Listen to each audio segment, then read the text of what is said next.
Ton père et moi. Le mystère de la paternité de Joseph. Méditation pour les vigiles de l'âme. Il y a dans l'Évangile une scène simple, presque ordinaire. Une famille monte à Jérusalem pour la fête. Les routes sont pleines de pèlerins. Les chants montent vers le temple. Puis vient le moment du retour. Et soudain, une absence. L'enfant n'est plus là. 3 jours de recherche, 3 jours d'inquiétude, 3 jours où le cœur d'une mère et d'un père s'ouvre à la douleur. Il le retrouve enfin dans le temple, assis au milieu des docteurs. Il écoute, il interroge, il demeure là comme chez lui. Alors, Marie parle. Sa parole est simple, presque tremblante. Ton père et moi, nous te cherchions dans la douleur. Ces mots sont vrais. Joseph est là depuis le commencement. C'est lui qui a accueilli Marie dans la nuit de l'incompréhensible. C'est lui qui a donné le nom à l'enfant. C'est lui qui a conduit la famille sur les routes de l'exil.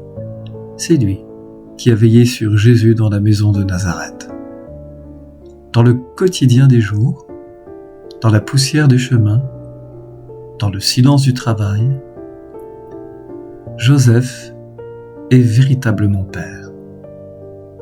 Et pourtant, l'enfant répond par une parole qui ouvre un autre horizon. Ne saviez-vous pas qu'il me faut être dans les choses de mon père ? Un autre père apparaît, invisible, plus profond. Le père que nul ne voit et dont pourtant tout vient. Joseph entend cette parole. Il comprend peut-être que cet enfant ne lui appartient pas.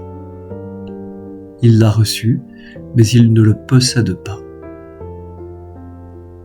Joseph est père, et en même temps, il doit laisser Dieu être père. C'est peut-être là le mystère le plus profond de Joseph. Être père d'un enfant qui vient d'un autre. Être père sans être l'origine. Être gardien d'un mystère plus grand que lui. Joseph ne proteste pas. Il ne réclame pas d'explication. Il ne cherche pas à retenir l'enfant pour lui. Il continue simplement à veiller. Car l'Évangile ajoute une phrase étonnante. Après cette révélation du Père invisible, Jésus redescend avec eux.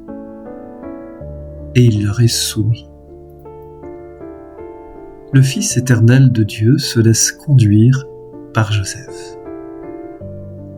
Il apprend, il grandit, il vit sous l'autorité d'un homme silencieux.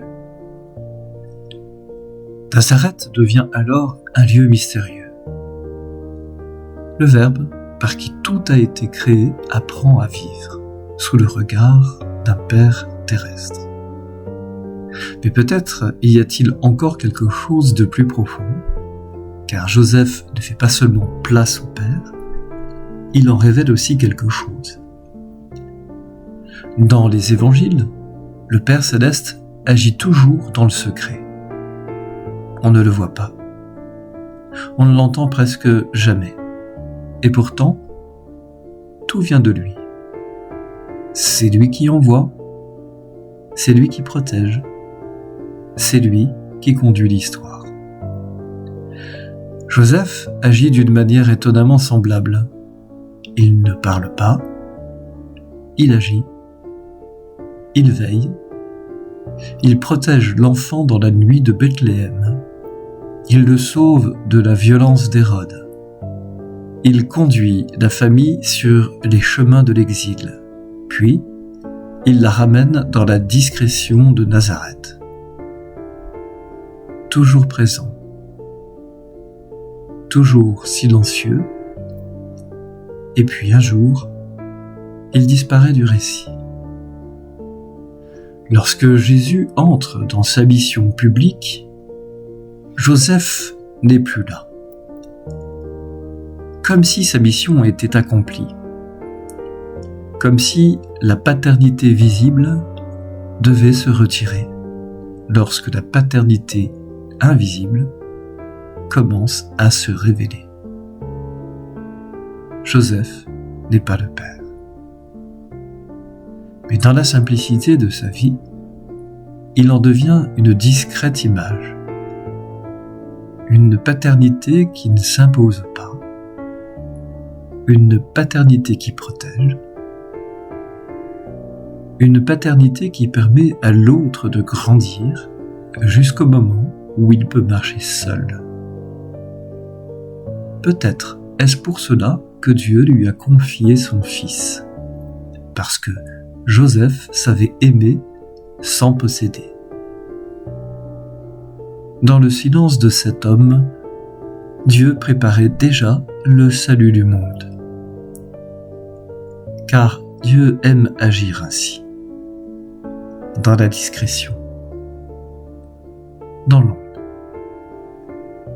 à travers des vies qui ne cherchent pas à briller, mais simplement à garder le mystère. Et dans cette maison de Nazareth, dans la fidélité cachée d'un Père silencieux, le Fils de Dieu grandissait, jusqu'au jour où il révélerait au monde le visage du Père. Amen.